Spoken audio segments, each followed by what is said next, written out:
Hello everyone, today we are going to discuss a very important topic, Gerund versus Present Participle. আজকের লেকচারে আমরা Gerund versus Present Participle নিয়ে discuss করব।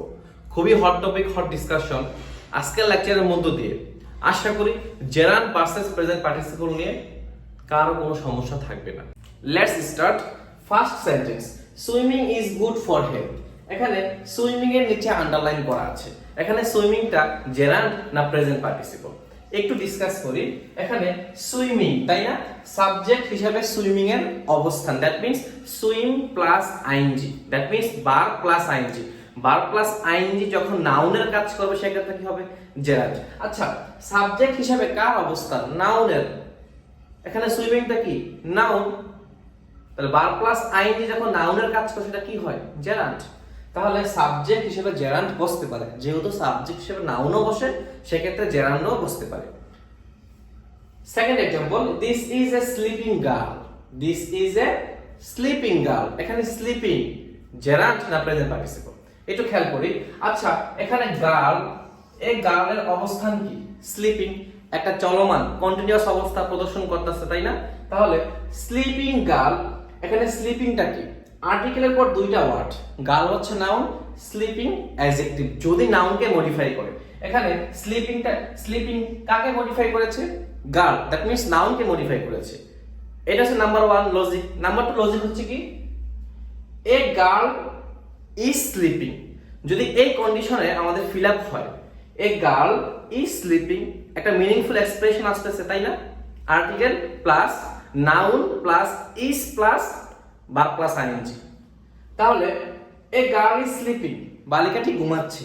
অবশ্যই তো বালিকাটি ঘুমাচ্ছে সেন্টেন্সের মধ্যে, তাই না? তাহলে এটা হবে present participle. Third example, this is a sleeping room. এখানে স্লিপিংটা কি? জেরান্ড না প্রেজেন্ট পার্টিসিপল? আচ্ছা, এ রুম ইজ স্লিপিং, এটা কি হয় কখনো? বাট যদি বলি এ রুম ফর স্লিপিং, রুমটা কিন্তু আমাদের ঘুমানোর জন্য কি হয়? ইউজড হয়, তাই না?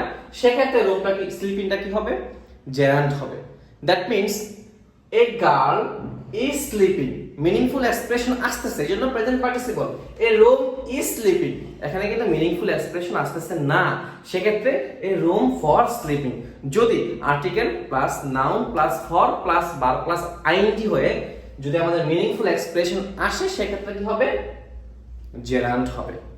আমি বলতে পারি a swimming snake, a snake is swimming, তাহলে সুইমিংটা কি হবে আমাদের?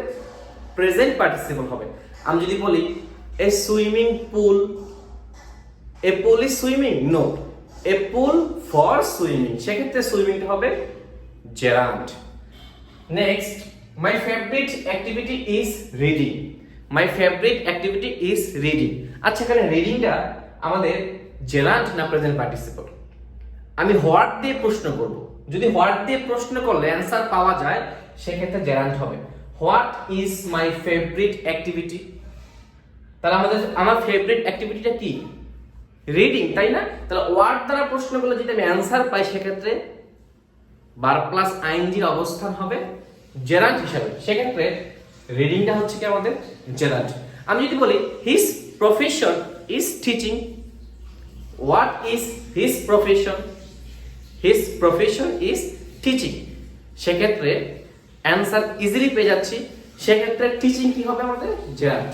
Next example, education is enlightening.